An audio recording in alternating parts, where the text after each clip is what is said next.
Get rid of your credit card debt, get a lower monthly payment, and skip your next 2 house payments at SaveWithConrad.com. NMLS number 65084, equal housing lender. You don't need perfect credit or money out of your pocket to save thousands with SaveWithConrad.com. Find out how much money you can save right now at SaveWithConrad.com. Right now, Fight Plus, the ultimate digital platform for live sports and entertainment, is offering a free 7-day trial at TryFight.com. Yes, you can access Fight Plus's incredible library full of combat sports, wrestling, and other premium content absolutely free for 7 days by going to TryFight.com. And the best part, you can find them on all major streaming platforms available today. So don't waste another second. Go to TryFight.com, that's TryFite.com right now, and find out why they are the undisputed champ of live sports and entertainment.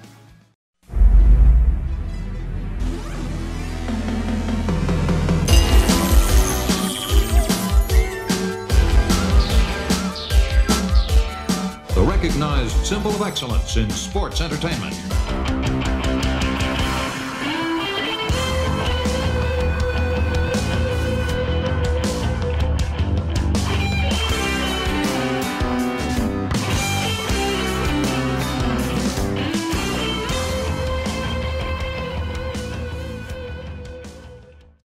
Hello and welcome to Arn. This is Paul Bromwell, and today I'm joined by the founder of the Four Horsemen, the creator of the Spine Buster 1A of tag team wrestlers. He's an author, a comic book hero, and the man with the tracksuit, the tan, and the Glock. He's the enforcer. He's double A.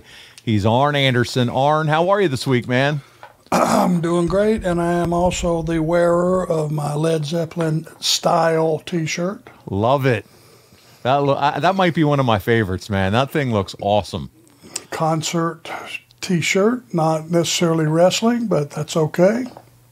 It is awesome, and I love the design. And I don't have that one. I have to grab that one. Better get this one. That's a hot shirt. The one you wore last week, I'm gonna have to get to and rep that this summer as well. So, man, you have quite the collection of shirts, and but I really like the Led Zeppelin style.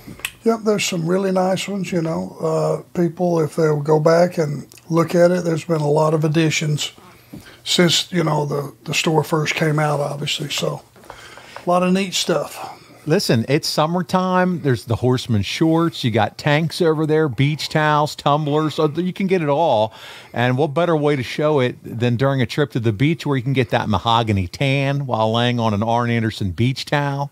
I mean, come on. Somewhere in Kentucky, the first lady of the Arn Show is typing as quickly as possible to order all this stuff. And I'm all joking aside, our dear friend Amy, these products are high quality. And they're very affordable. And listen, they'd make a great gift for the Arn Anderson fan in your life. Check it out, man. Arn, we got a little bit of everything for everybody, don't we? And reasonably priced. Yeah, so good. Buddy, I love it. Lots of good stuff over there, so check it out. And I also want to take a minute to remind everyone about ad-free shows. For only $9 a month, you can join the community where you can get our show, as well as a dozen other early and ad-free. And there's a ton of bonus content over there. If you're a fan of this show, I'm talking about the book series that Conrad does with David Crockett, where they go through Jim Crockett's Red Books. Those are the books that he wrote down all the money and the cards and the different venues and houses that they did. It's such a fun historical read through the Crockett years. And then Conrad recently sat down with David Sahadi, who had a very candid interview about his time in the business.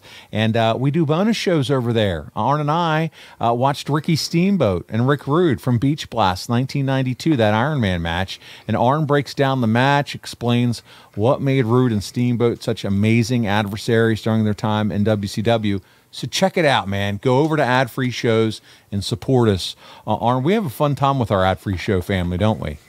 Yes, we do. It's, they're supposed to get something special, and they do. We try to do something different than everybody else.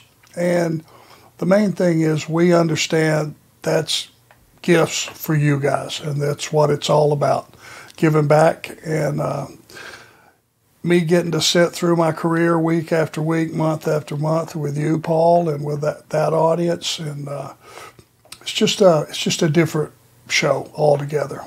It is, and many of those folks have gotten to know you on a different level because of the ad-free show interaction. So if you haven't signed up and you want to get to know and form deeper relationships with a lot of the Arn Andersons, the Kurt Angles, the Eric Bischoffs, the Tony Schiavonis, yes, even Tony Schiavone. Even Tony.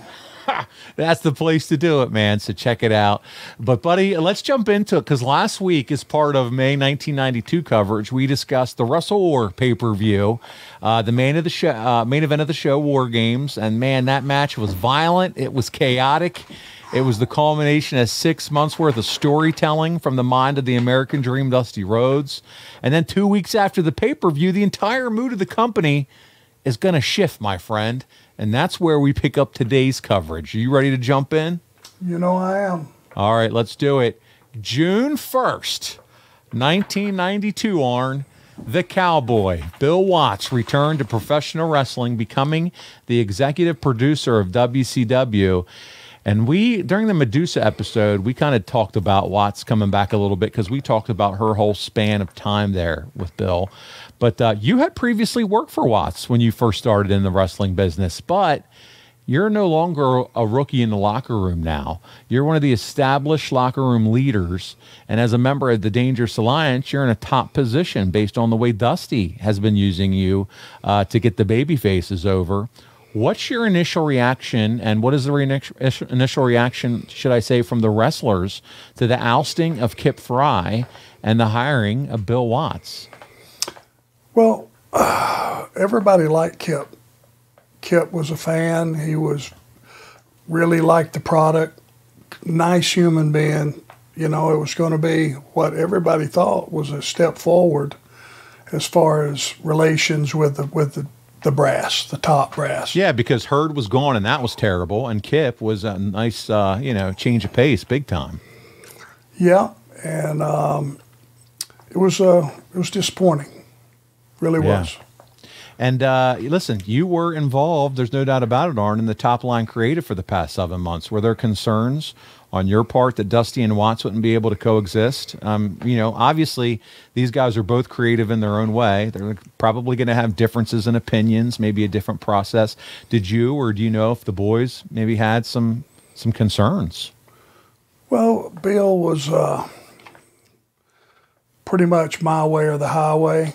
But I mean, he had a wrestling background, and he owned his own territory. And if you didn't draw money, you didn't get paid, and all those old school things that were put in place back in the day when I first started. It was, a lot of different rules. But there's a big difference in owning the company like Bill did, Mid-South Wrestling, and working for a corporate giant like he was walking into. There's some things you can't say. There's things you can't do. It's a whole different ball game, the corporate side, of wrestling, and that's who we work for. We work for a corporation, a huge one. I don't think Bill was ready for all that. No, I don't think he had any idea, and he hadn't evolved with the thought process of just life in general. I don't think. Yeah.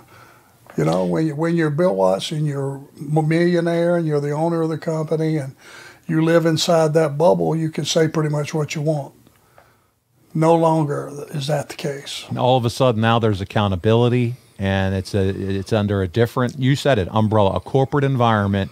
And along with that comes, and as you said, society is changing, and expectations and how you treat people is different, right? And we should be treating people with respect in the right way. But listen, let's get into this, because there's a lot going on here. Watts' impact was not just felt in the locker room, Arn. Immediately, he makes changes that made the product far more old school.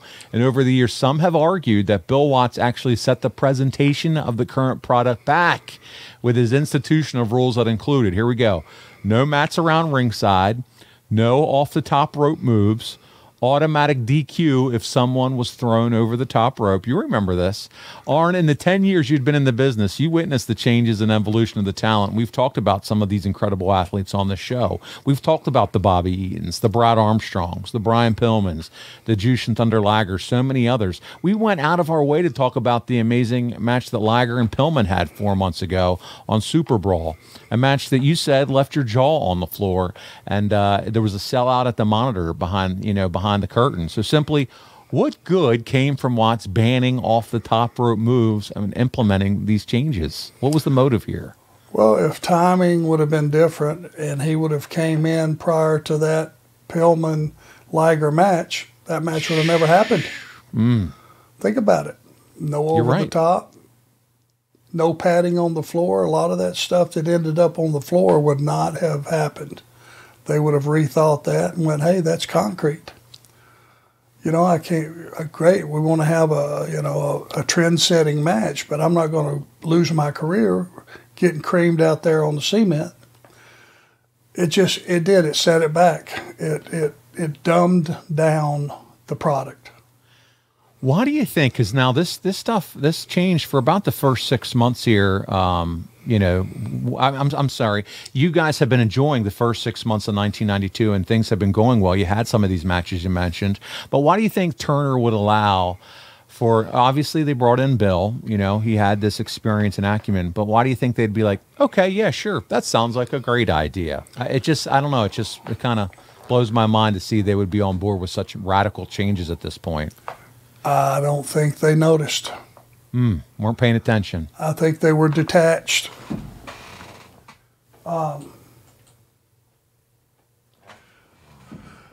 That's the only thing it could have been. It was like, okay, we've brought in this guy. He's going to get a hold of this thing. We're going to, there's going to be some different changes he had. Because I'm sure when he was lobbying for the job, he went, here, guys, here was the years I was in business. Here's the revenue I had. Here's, I'm a multimillionaire. I had all this success. Some of the biggest stars in the business came through my company. If at that point you don't know the backstory and the underlying things about, Bill being, pretty much a tyrant, if you didn't know that, you weren't going to hear about it, and you were outside the bubble. So until he put all this stuff in place, and then people started, the fans started to complain, I'm sure it didn't even show up on the radar. That's a good point. They just didn't know what they didn't know as far as him. He probably had this amazing sales pitch, talked about, we went from Mid-South to Universal Wrestling Federation. I took us to a, broader scale promotion and got one TV rights here and there. And, it was that whole pitch, right? Like you said, the stars he had brought through and developed that went on to the greener pastures. Well, they figured out soon enough what they were getting in the bed with. But the other thing that happened almost immediately upon him returning to wrestling is he insisted on keeping heels and baby faces separate in all areas, including travel, locker rooms, dining, hotels. Arn, you admittedly are one of the last wrestlers to give up on kayfabe, but Bill Watts was he the last holdout? I mean, can you explain to our audience what type of burden these stricter rules placed on the performers, or were these rules beneficial in some way in your mind? To be honest with you, I don't remember a lot of... I do remember this, and this is what really scared the crap out of me. Somehow it got leaked, but we found out Watts, when he was having his meeting with the Turner folks, he said, listen, don't worry about paying me. Just pay me off of the money that I saved the company. So he did things like cutting out catering. He literally had ham sandwich box lunch for guys that you're expecting to train heavy every day, be there early in the afternoon and be there till late at night with no substantial food. Things of that nature, probably taking the guys from being able to get a luxury car. You're talking about big men now. And probably had it where the biggest car they could get was maybe a Ford Taurus, but locked it in to the travel people. You know what I'm saying? I'm sure the quality of the hotels went down. Right. All those things that make being a professional athlete, and that's what we are, whether anybody believes it or not. Try it for a year if you don't believe it. All those things that helped your life be just a little bit more comfortable from that end, that was gone.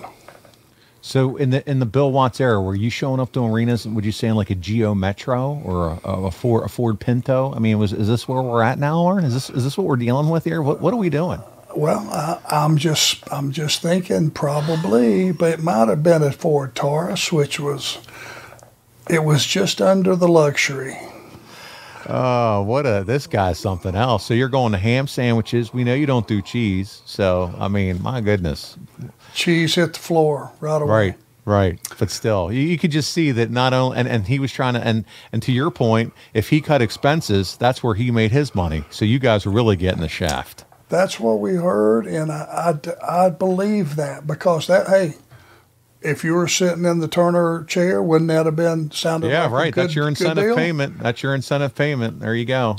We're not even giving the guy a salary. He's just, whatever he saves us, we'll pay him out of that. That sounded like a good deal, but now we're starting to look at things that are going on, I'm sure, walking down the hall, things that were said to, different people that you just can't say.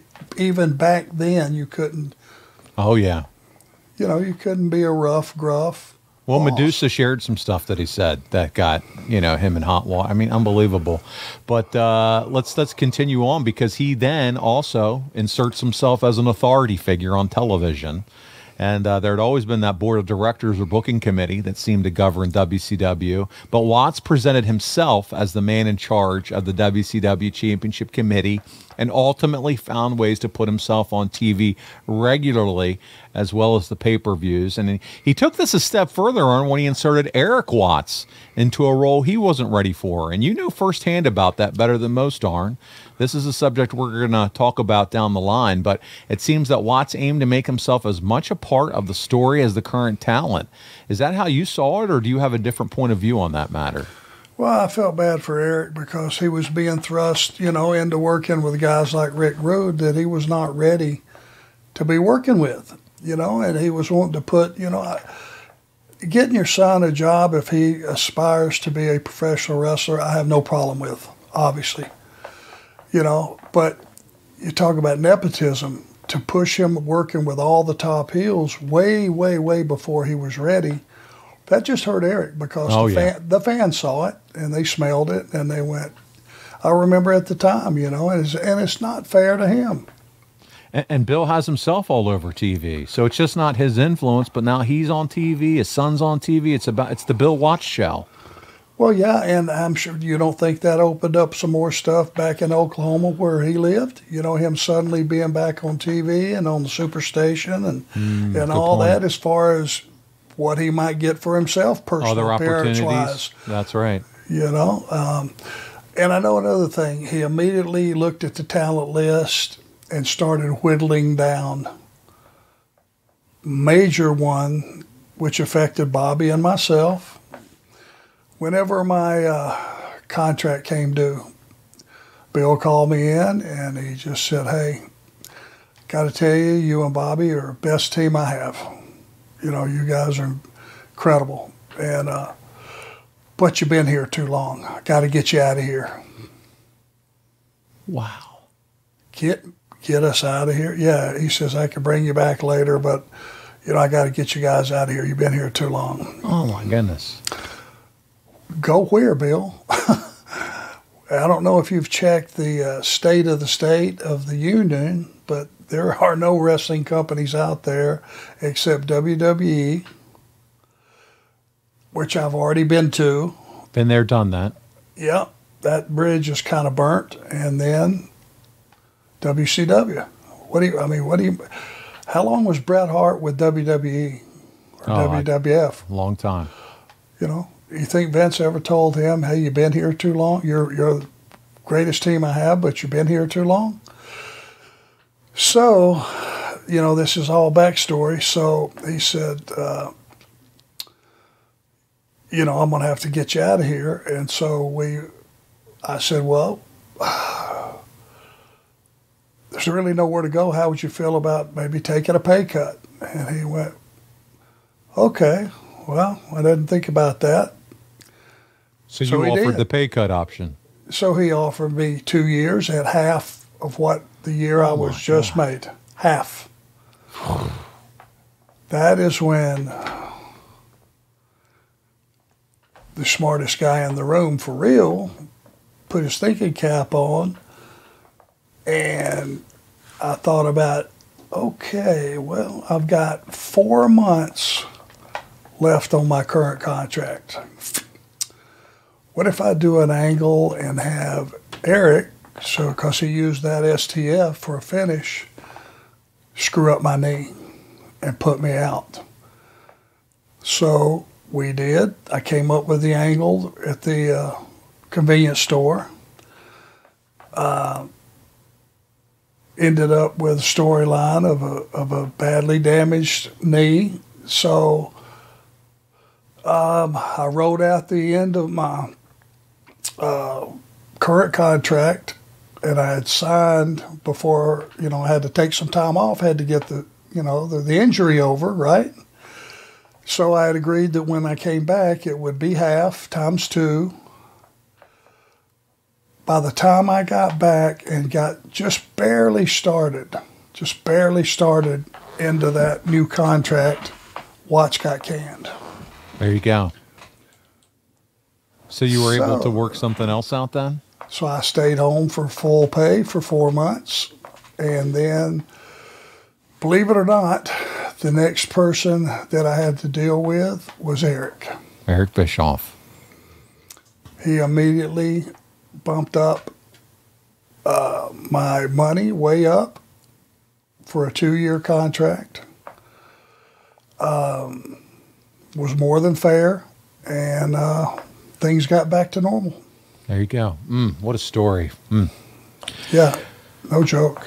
Arn, let's face it, such a stressful and taxing couple of days played hell on the body. There's no way that your body was performing at peak performance back in your heyday. Today, with our crazy schedules, you and I both benefit from AG1 by Athletic Greens. Arn, just 1 scoop and it gives you 75 high-quality vitamins and minerals.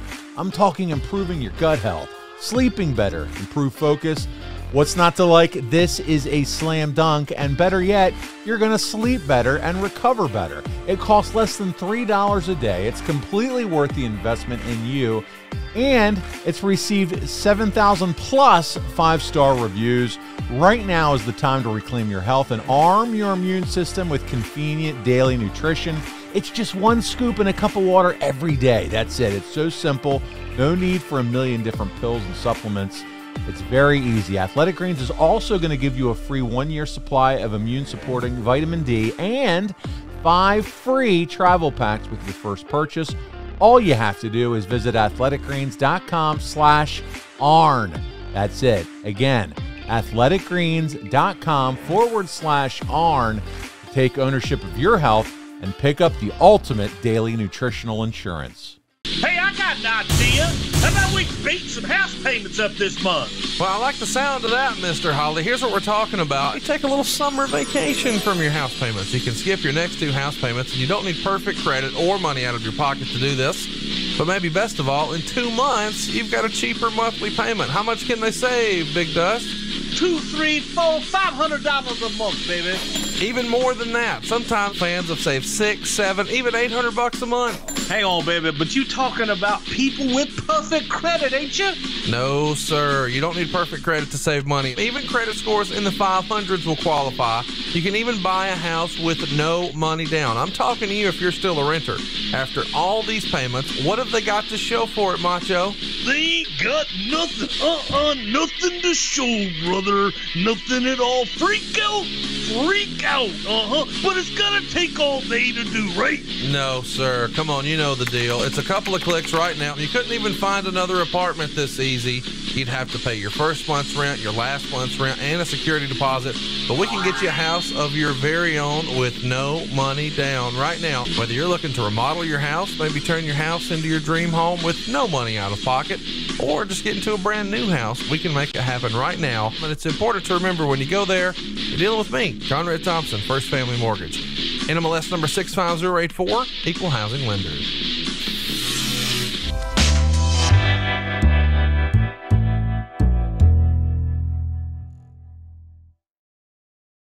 Well, listen, let's talk about what happened here in June with him, with Watts at the helm of WCW.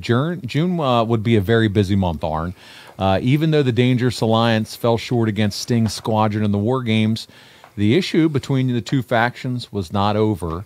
And we're going to kick it off with the first clip of the week. It's you and Steve Austin. You guys are going to take on Nikita and Ricky the Dragon Steamboat. And not to confuse our fans, but it's very important you to listen here. Larry's going to run in and try to make the save for the Dangerous Alliance. But the match where he was thrown out had already aired the week prior. And this show had been recorded 3 weeks previous to the air date. So we will see Larry and some tension with Paulie at the end of this match, but the angle had already aired on WCW. So in our first clip of the week from the syndicated WCW Worldwide show that aired on June 6, 1992, that's what we have here. We're going to see what happened when Arn and the man who would eventually become the biggest star in the history of the business, that's right, Stone Cold, took on Nikita and Steamboat. Here we go. You speak for yourself. I don't know it as a falsehood. Look at Nikita trying to blow and drops the body down on stunning Steve's leg. Good maneuver. Austin, of course, the man who used the stun gun, but you have to be able to stand to pick him up to execute the stun gun, and now Steamboat comes in. And look at that. If I'm interrupting you, just let me know here. No, but look at Steamboat. Cheap shot. Other guy holding him down. I thought he was going to drive that into the throat. I just don't care for Ricky Steamboat anymore. I know you don't. Anymore, have you ever cared for Ricky Steamboat? I respected him until I found out about his private life. Oh, for crying out loud. All right, Arn Anderson hit a Steve, and nobody there. As Steamboat moved out away. Figure four coming up. He hooked it, and he's hooked it in the middle of the ring. And Anderson trying to get out of it like a madman. He knows the figure four, just like anyone else. And Nikita. Oh, they love it.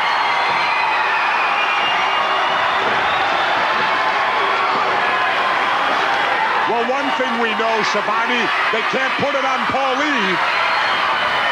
Speaking of that mindless weasel, Paulie comes in and tries to get things together, and watch out now.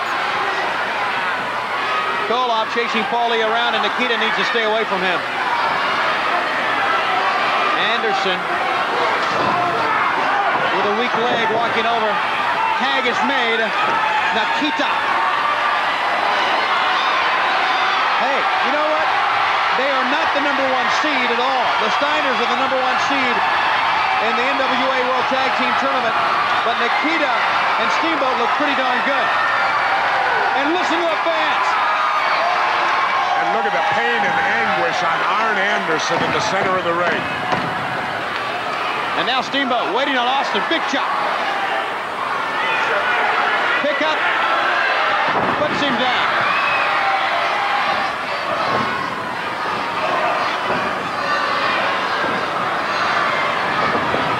Tag has been made. Yes, there was a tag. Arn Anderson's the legal man in the ring. Steamboat waiting on him, though. Boy, Steamboat like a wild man here. The tape is off his nose. Sleeper!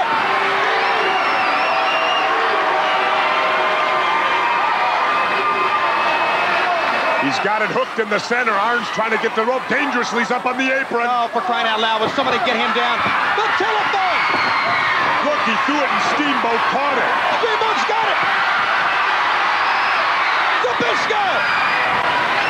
And the Cruncher comes to the rescue. Right before the Dragon, Ricky Steamboat could use that phone. Oh, my goodness! And Zabisco, whoa! Has hit Arn Anderson and knocked him cold. And look at Paulie!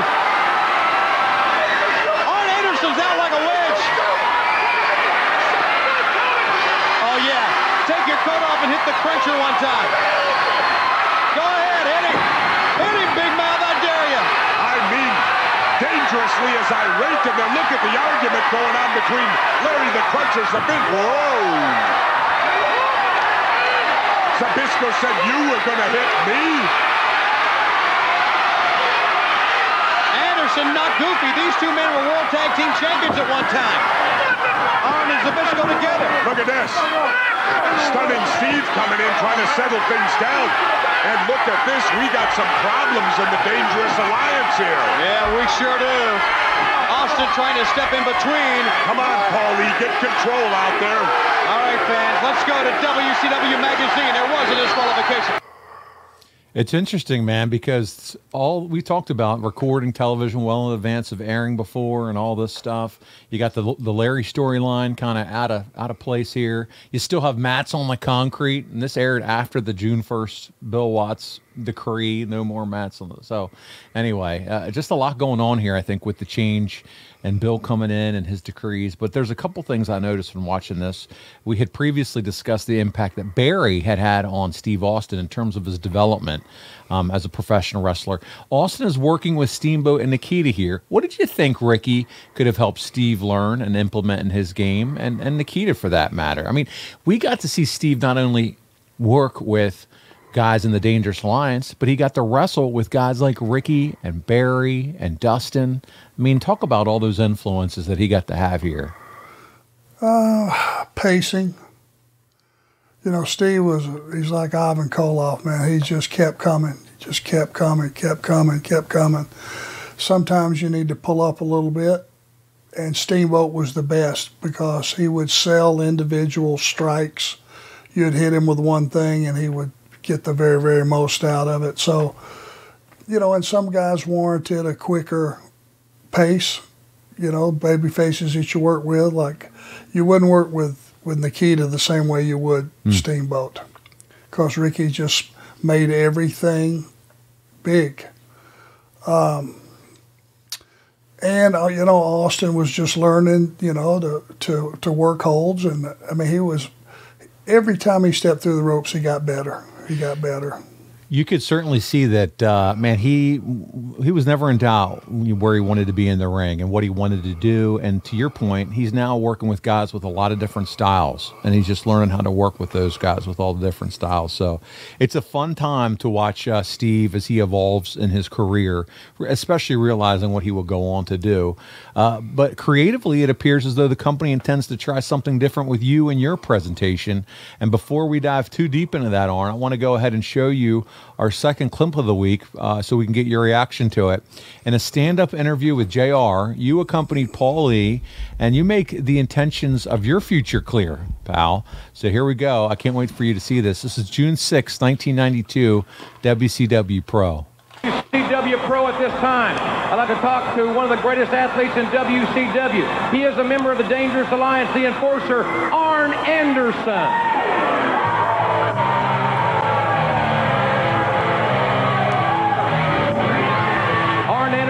Being accompanied to the ring by the Chief Executive Officer of the Dangerous Alliance, Mr. Paul E. Dangerously. And I understand that you guys have a lot of things to talk about, Paul, surrounding Arn Anderson. Well, excuse me, Jimbo, but I think it's time that Mr. Anderson stepped not only into the limelight, but up to the forefront as well.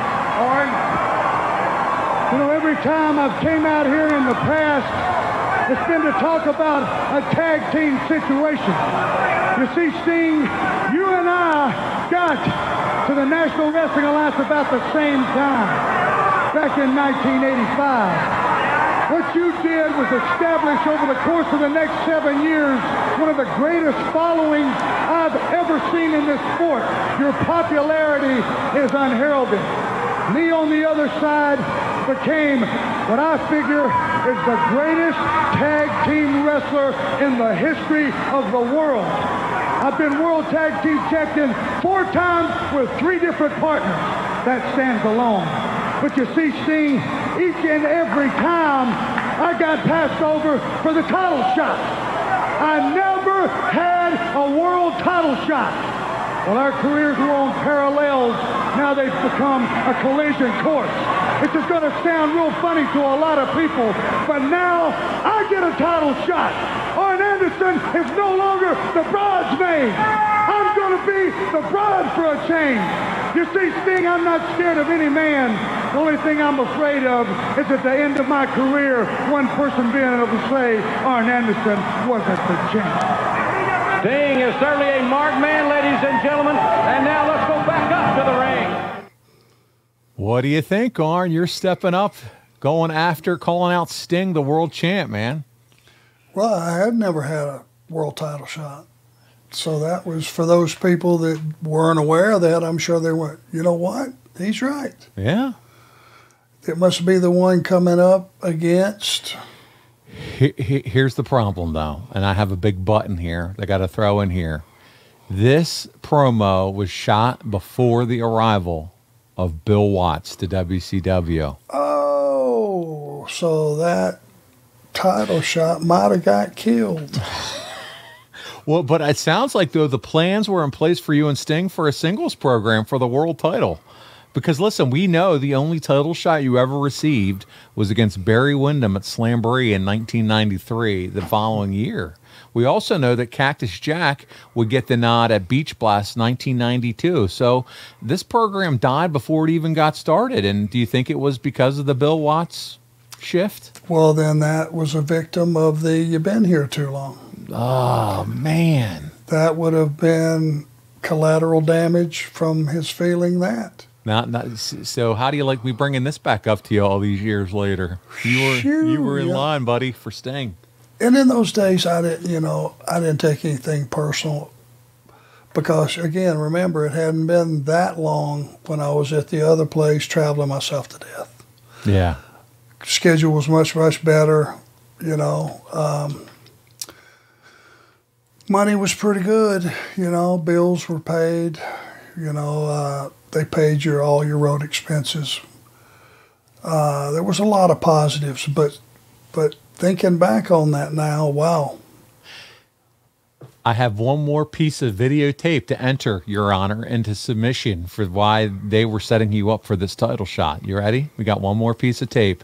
Saturday night, June 2nd, 1992, they definitely had an intention to have you work a program with Sting because they recorded it on June 2nd, but on the June 20th episode, that's right, the American Dream, Dusty Rhodes, interviews you, and the theme of the interview was nearly identical, and this would air, like I said, on the 20th. Let's check it out. Next to me is AA Arn Anderson, one of the greatest athletes ever to grace a ring anywhere in the country. But questions have to be answered, not only tonight in that six-man tag team match, but you have went on record and you have stated, Arn Anderson, that you have always been a bridesmaid and never a bride. And you stated that Sting now is your focus, that the world's heavyweight title is now your focus. Focus is the name of the game, I believe, in any business. Well, Dream, number one, you're the greatest in the world at playing mind games. That's always been your advantage, but today you can't get inside my head because, yes, I am focused. For once, I'm going to stand up and be the man that I've always said I was. I'm going to do something for me. No more tag teams. I'm going to do something for Arn Anderson. You see, I can't outshine Sting. I can't out-glamorize Sting, and I can't get that home field advantage that the fans across this country give Sting wherever he goes. But I tell you what I can do, I learned a long time ago. The way to buck home field advantage is you give the home fans nothing to scream about. The only way to beat you, Sting, is to take you out of the air. In the air with that stinger splash, you can beat anybody. But down on that mat, you're just a regular man, and you bleed just like I do. Anything that bleeds, I can beat. Well, I tell you what, that remains to be seen. Let's go back up to the ring with Gary Michael Capetta. Anything that bleeds, I can beat. Arn, you have just stated that you're ready for Sting in the world title, and you're going to take him down, man. What could have been? Well, number one, that was great. Seeing Dusty, it was, man. He had, man, what charisma he had. He had it, and if he said something, it happened. Yeah, apparently they did have That was the plan, buddy. Dusty must have had the plan. That's right. And that was all Ixnay because, listen, we'd learned that you and Bobby would go ahead and take on Barry Windham and Dustin Rhodes in the first round of the NWA Tag Team Tournament at Clash of Champions on June 16th. The Clash, by the way, was pre-recorded and wouldn't air until June 22nd. But that ended up being the plan for you, ultimately, for Bash at the Beach. Or was it Bash? Yeah. So, man, unbelievable. Well, not a bad spot, but certainly not wrestling for the world title. Yeah, no, not wrestling for the world title. Things changed, and there we go. So listen, it was Beach Blast, actually, not Bash at the Beach. There's too much beach and blast and bash and things going on here, Arn. Don't get upset. It's okay. Anybody could get confused.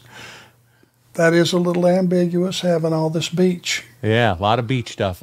So it was a beach pay-per-view, and you wrestled in a 6-man tag match at the Beach Blast alongside Bob Eaton and Steve Austin, and you took on Dustin, Wyndham, and Nikita. So I guess what I'm getting at here, Arn, is promos aren't matching what we're actually seeing on television. And I guess, in terms of just recollection on everything that's going on here, it's just simply a change in power, I guess, and scripts are being rewritten last minute on the creative direction of what's happening. And I'm sure whoever took over instead Bill Watts. Yeah. Obviously, other than looking what was in the can, he just said today's a brand new day and let's start forward. That's all it could have been, right? Or you would have caught that. Surely somebody would have caught that. Yeah, especially we've gone through 2 promos of you challenging Sting, but also this month the introduction of Bill Watts, and we knew he had a large role in the back, and he was the one making the calls, making the changes, making the updates. So it just seems like, which is crazy for us now as we go back and see this, we can see the tangible confusion that was happening behind the scenes as they were rewriting the direction he wanted to go into. And unfortunately, you were a part of some of that because the plan, it looked like, was for you to be a main event, was to involve you in main event. And then, he decided Which would have been good at negotiating contract. Contract time. Bingo. There you go. Well, Arn, Dusty Rhodes made a living talking people into the building and giving them 45 minutes of pure entertainment. Like John Wayne, the dream was a cowboy, a gunslinger who knew no fear and never backed down from a challenge. And men, if you want to provide those 45 minutes of entertainment that match up to the promo, and you want to be a gunslinger like John Wayne and Big Dust, but you're playing with a starter pistol instead of the Glock, Arn and I want to suggest that you turn to our oldest partner, most loyal partner, and that's our friends at Blue Chew. Isn't that right, Arn? If nothing else, a good evening of carousing with your missus is always a good thing. Always. So there's never maybe Blue Chew's not in the program for today. No, it's always in the program. That's right. It'll turn the long week and say it gets to that Friday night delight. You know what I mean? That's what takes it up a notch. That's the pepperoni on the pizza, if you will. So check it out. It's Blue Chew. They're an online prescription service. No visits to the doctor. No weird conversations. No waiting in line at the pharmacy. They deliver right to your front doorstep. All you got to do is sign up, BlueChew.com, consult with one of their licensed medical providers, and once you're approved, bing, boom, bang, you'll receive your prescription within days. The best part, all done online. And if you don't like swallowing pills, no big deal. They're chewable. And listen, we know there's lots of reasons why guys can't perform like they used to, right? We're all getting older. There's a lot of stress and anxiety. I don't know what the case is, but I'm telling you, this is the perfect supplement, if you will, to get the blood flowing to that nether region, to get you going like you need to, and put on a show like only you can. So check it out. Go to BlueChew.com, and you get it free when you use our promo code ARN at checkout. All you got to do is just pay $5 shipping. That's BlueChew.com, promo code ARN, to receive your first month free. Go to BlueChew.com for more details and safety info. ARN, Blue Chew is a home run in my house. Well, listen, we are here. It's Beach Blast 1992. It's the first pay-per-view of the Bill Watts era, and it takes place at the Civic Center in Mobile, Alabama, in front of a crowd of 5,000 people. In the middle of the card, Arn, it's Sting taking on Cactus Jack in a non-title affair contested under Falls Count Anywhere. And this is a fun sprint of a match. This was one of the earliest main event level matches for Cactus Jack in his career. This event also included the 30-minute non-title Iron Man match between Rick Rude, he was the U.S. champ, and Ricky Steamboat that you and I watched for ad-free shows this month. And then the same semi-main event of the evening, Dustin Rhodes, Barry Windham, and Nikita Koloff face off against Steve Austin, Bobby Eaton, and yourself. Ole Anderson is the special referee in this one, buddy. We have the final minutes of this match in our fourth clip of the week. This is Beach Blast 1992. Let's check it out. Fourth clip of the week. Big right hand. Dustin Rhodes, Irish whip. Austin to the far side, but he missed that clothesline. But oh my, Austin did not miss his. He turned the natural inside out. A full 360 by Dustin Rhodes. This could be it. The leg is hooked. Will it be all? And Ole Anderson, that deliberate count, got 2.5. Yeah, a little too deliberate for my thinking. As long as he's the same way to both teams, it's consistency that matters in a referee. If he's going to count quick, you count quick both ways. Not different from one team to the other. Dustin blocks the left, comes back with his right of his own. There's that bionic elbow. Must be a family tradition with those bionic elbows. Anderson made the tag, and he hooked the leg. 15 minutes remaining. I think they mentioned armbar, takedown. What a move. Dislocates the shoulder there, Chess. Absolutely, and Rhodes, look at his face. He's hurting right now. You can see him yelling, "Daddy, Daddy, come save me."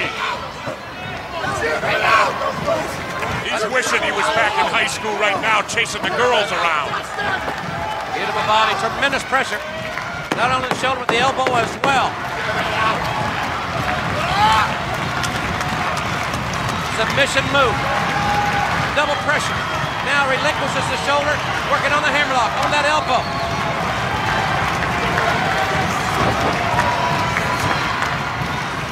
Irish whip.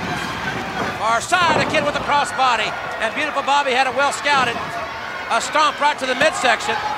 And Arn Anderson with a cheap shot, that elbow right in his face, and Ole's right there. But as you said, Jess, there's only one referee. There's 6 wrestlers. And a jerk, Paul E. Dangerously. And a what? A manager, not a jerk. He's got him rolled up. He could hold him here. He's got it, but he couldn't do it. Austin too strong in the lower body. Comes up with that big left hand of his. Caught Dustin in the midsection. And I'll tell you, if Dustin Rhodes doesn't make a tag pretty quick, this match is over with. Because he's been in there a long, long time while the Dangerous Alliance has been making good tags. You got Arn Anderson stepping over and sinking in with a deep armbar right there. Dustin may have to give this one up. Come back to fight another day. Perfect application of the armbar. Wide base. Even distribution of the weight. 2 pressure points, elbow and shoulder. He's got it locked in.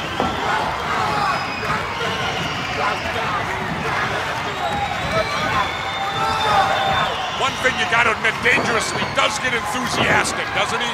He is involved. You can't take that away from him. Oh my! There you see, a great move there. Dustin able to smash Arn Anderson and Beautiful Bobby's heads together. And that's 2 times now. Beautiful Bobby's got his head cranked from the apron. Austin gets the tag and prevents, more importantly, he prevents Rhodes from making the tag. Irish whip going left to right here. And there it is, a stun gun. The stun gun. Oh, he tagged. He got the tag. It helps when you're 6'5". Barry Windham, the legal man. Hip lock takeover. Nikita Koloff in. We got all 6 of them in the ring. Rhodes isn't doing much, but Windham and Koloff are going to town. Arn Anderson came off the top. But he got caught coming off the top with a right to the midsection. Didn't do any damage. No Windham shit. and Austin, the legal man. They're right above us here. Windham going for the superplex. And he got him with it. Anderson again, going up top. And he can't.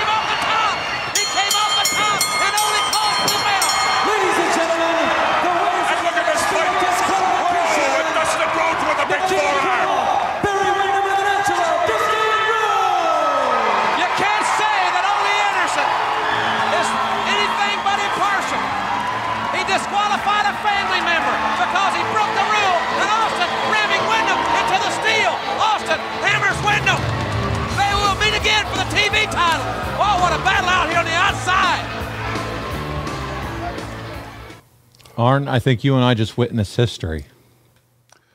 You What's jumped that? off the top rope 2 times in one match. And I actually got away with one. One of them you got away with, the other one you didn't. But 2 times in one match, you jumped off the top rope. Do you ever recall ever doing that before? No, but the results are the same. Remember what I said? When you go up top, half the time something bad happens, right? Yeah, Well, it did. It cost you your team the match, yeah. And one of the new Bill Watts rules was put in place. That's right, so you were disqualified. Disqualification. Bill Watts really had a bug up his ass for you because he made sure you were the one who got disqualified coming off the top. Of all people, Arn will have you go to the top rope and get disqualified. What is Ole doing refereeing? There's something brewing there. Doesn't he become the booker pretty Well, soon? we'll get to that, but down the road, right? Yeah, I want to talk about that. But I mean, listen, you got Austin showing some extra ferocity by continuing to attack Wyndham, even after Ole called for the DQ on you. Every week we talk about Jim Ross on the call in this era, and he was hard to beat as an announcer. But it's hard not to notice the difference in his calls between last week and this week because JR spent much more time being precise with the calls he's making instead of letting the emotion we've come so used to take over his announcing. But it also provides that old school, real sports feel because of how he's calling the action. The crowd looked hot for this one too. And as we pointed out, even though they're seeing the same competitors in different combinations every week, Arn, the fans of this era certainly were not bored by what you guys were doing. They weren't bored at all. We've been watching Dangerous Alliance matches for months now, and crowds loving every bit of it, man. Yeah, and let me bounce something else off of you that might get lost in translation. Bill Watts was, guess who JR broke in with? I know. Yeah, that was his guy. That's where he started in the business. So That's right. Do you think there was any undue pressure here, or was it an advantage for JR? JR maybe could go back to his roots a little bit and something to think about. What was in his head? That's a good point. But you mentioned Ole here. I wanted to talk about that too because he's back involved with the company, as is Dusty and as is Watts. Think about that. 3 men have all worked on top and run their respective territories. It's almost a dream team of sorts in terms of the amount of talent and experience they have. However, we know that Watts' 10 years, it takes a downturn, and they need to cut costs and things like that. But you've worked for all 3 of these men. Why do you think, what prevented them from being able to get the company to run like a sewing machine? I mean, three geniuses in their own regard. And some would say, especially when I think about Watts. Too many chiefs, not enough Indians. You don't think there was a power struggle between those 3 to get what they wanted? And play the game and not override Bill, but still, Dusty's booking style was entirely different from Ole's. Entirely different. And Bill's was different from the both of theirs. So, yeah, I mean, I don't think Ole would have ever went back and pulled the pads up and all that stuff and don't come over the top. That's a DQ coming off the top, some of those rules. You just wish, when you think about having the 3 of these guys that have that experience and the talent that we're watching on these clips week in and week out, that they could have figured out a way to pull it all together because you certainly had the talent. You certainly had the brain trust. It's just unfortunate that they really weren't able to figure out a way to work together because, as I said, you had all the knowledge that you would have needed in terms of wrestling and how to put together a winning program. Well, and one advantage Ole had that nobody probably thought about, he was used to walking those halls up at Turner at the Tower back when he owned the company with Jim Barnett, right? That's right. Georgia Championship Wrestling. Yep. So he knew what you could say and what you couldn't say and what you could do and you couldn't do, whereas Bill thought he could do whatever he wanted. So if Dusty was extremely political, and in a good way, he knew how to play the game. So a lot of dissenting views on that trio, I would imagine. You're absolutely right. And Arn, we're going to round out our coverage this month. It's Clash of the Champions 19, which we've talked a little bit about throughout the show. And as I mentioned earlier, this show was recorded on June 16th and wouldn't air till June 22nd, 2 days after the pay-per-view. And this only adds to the confusion for the audience who's trying to keep all these storylines and creative straight. In any event, the Clash of the Champions would take place at the McAllister Fieldhouse in Charleston, South Carolina, with a modest crowd of 4,600 fans in attendance. And every match on the show was part of the NWA World Tag Team Tournament. And as mentioned earlier, you and Bobby would take on Barry Windham and Dustin Rhodes in the opening round of the tournament. It was an excellent match, and you four really worked hard in this one. And this is our final clip of the week. We have the ending of this tag team match. Let's take a look. Beautiful Bobby now, the master of the Alabama Jam. Going up top. Remember, it's still legal in the NWA. The knee, he caught him with it. Oh, he caught him. He drove the knee right to the heart. This is over. It is. No, did he get? No, he didn't. He didn't get it. I can't believe that Rhodes got out of that. What tenacity and desire by young Dustin Rhodes after having that knee jammed right into his chest.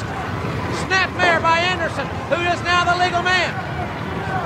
Oh, Anderson stomping away. Stomping the kid right in the head. And Barry Windham actually not helping his partner by coming in the ring. Ties up the referee and is now allowing Arn Anderson to choke Dustin Rhodes.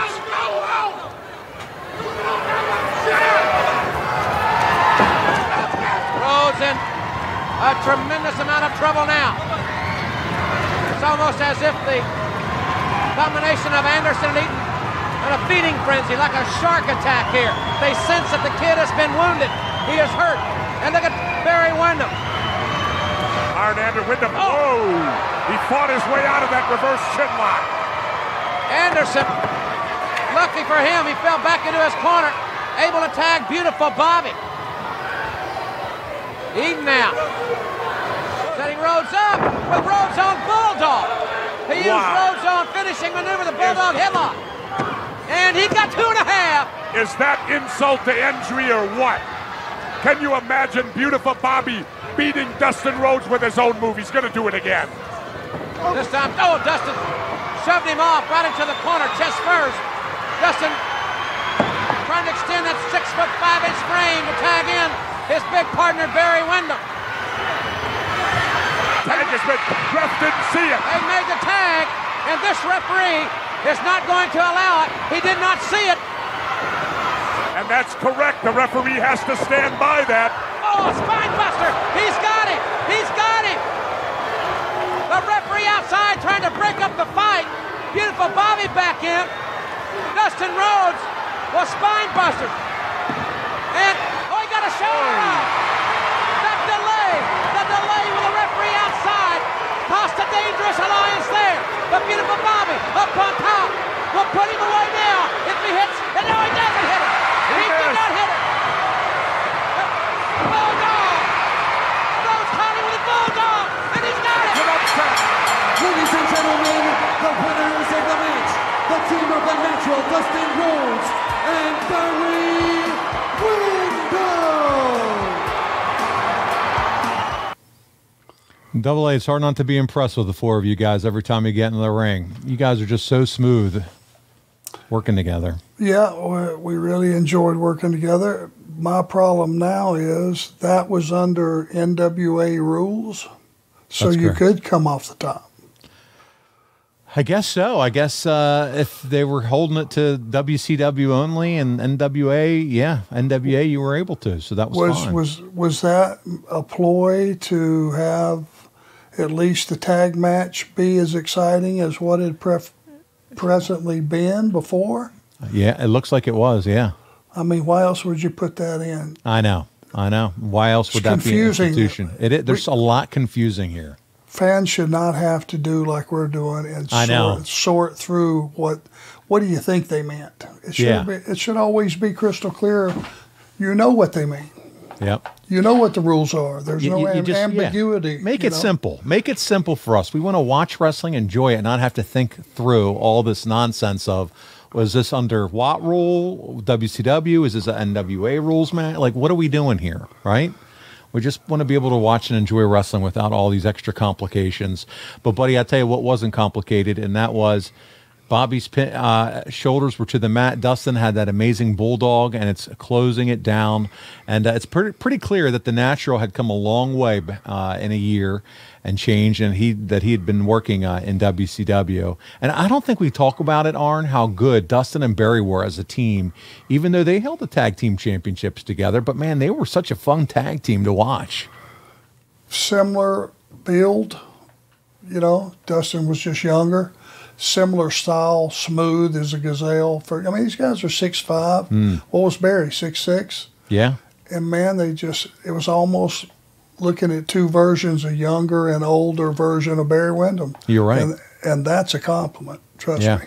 I'm sure. Yeah, well, listen, we're going to talk even more about these two next month. They're going to face Doc and Gordy. That's right. Terry Bam Bam Gordy and Dr. Death Steve Williams in the finals of this NWA Tag Team Tournament. So we'll talk a little bit more about that then. But, buddy, this is going to conclude our coverage of June of 1992. With the return of the Cowboy, it seems as if WCW has been turned on its head. Next week, we're going to talk about July 1992. The big event for that month is the Great American Bash. We got another bash. Vader would challenge Sting. No, not our man Arn. No, they screwed that all up. It's Vader challenging Sting for the WCW title. The NWA Tag Team Tournament continues, which I mentioned. And unfortunately, Arn, you're not even on the card. Why is that? You're going to find out when you join us next week, so make sure you check it out. So we have a lot to uncover. In the meantime, I'll tell you where you can check out Arn, and that's arncomic.com. If you haven't already, get your copy of Arn Anderson, My Life as Wrestling's Enforcer. You can also order the graphic novel from your local comic book bookstore. So as Arn has told us, there'll be some surprising things in his autobiography. And, buddy, I can't wait to read it, man. Me too. Let me get a plug in here for Jacksonville, Florida.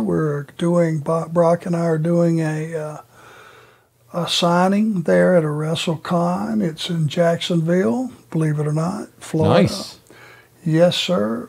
Home base, and it's going to be on the 9th, 10th of June. Okay, Friday and Saturday. And we're like, yeah, be Friday and Saturday. Because our new show on with AEW Collision, that's 17th, yeah, doesn't start till the 17th. So that's a big show, though. I saw a lot of names are going to be at that one. Britt Baker, Kurt Angle, Mike Chioda, you guys. There's a lot of people going to be there at that Jacksonville show. It's first class, and it is always done really well. I've worked for the guy few years ago, and I had a very, very good experience. So, do you remember the? I'm gonna take a look and make sure that I can find it. Do you remember the name of the outfit that's hosting that? No, but it should be pretty much easy. It's River City something. It is River City Wrestling Con. So that's where you want to check it out. And it is June 10th through the 11th, 9th, 10th, 11th. So check it out, the Jacksonville Fairgrounds. And there is a ton of guests that are going to be there, from Bryan Danielson and Rob Van Dam to Kurt Angle to Arn Anderson and Brock, Britt, Thunder Rosa. I mean, it is loaded, Arn. Your old pal, Ted DiBiase, is going to be there. And I think it's just the 10th and 11th. Yeah, 10th and 11th, yeah. Yes, not the 9th. Let's don't get anybody confused. Okay, yeah, we don't want to show up too early. There you are. I see your picture right on the website. Go to rivercitywrestlingcon.com, and you can get your tickets there. You can get an autograph or a selfie or a combo with your man, Arn Anderson. And, man, that picture of you on their website, you're looking mighty fine. So there you go. Thank you, Paul. There you go. And hey, don't forget about Led Zeppelin. Now, I'm a Zeppelin fan. This was specifically for wrestling fans that dig Led Zeppelin too. Oh, I dig Led Zeppelin, man. I dig Led Zeppelin. I like to go back on YouTube and watch some of their old concert footage. Oh, Robert Plant sounds exactly like he sounds on the album. Not many people sound that good. That's right, live as they do on the albums. I'm with you. Listen, check out arnlinks.com. Once you're there, you're going to find that link to all of our social media pages, including the store where you can find that T-shirt that Arn's rocking right now, that Led Zeppelin style. I have the TV title style T-shirt on that I'm wearing for this episode, but you can check it out there. Also, you get the Horsemen store, the Arn Show store, everything's there. You'll also get a link to the YouTube page, youtube.com/Arn. And so check it out. All kinds of merchandise. We talked about all the fun stuff you can get, all the summer beach wear at the top of the show. Also, I want to mention, if your business targets that 25 to 54-year-old men, there's no better place to advertise than right here on the Arn Show. We've done a lot of ads for a lot of different companies over the years, and it's because it works. So check us out, advertisewitharn.com now, and find out more about how you can advertise with the Arn Show, and we'd be happy to talk about your product right here on the show. Arn, this has been a fun show, man. Thank you for doing this with me. Yeah, thank you. It has been fun. Hope it's fun for everybody at home listening. There you go. Well, listen, on behalf of the Hall of Famer, the author, the superhero, Arn Anderson, this is Paul Bromwell, and you've been listening to Arn.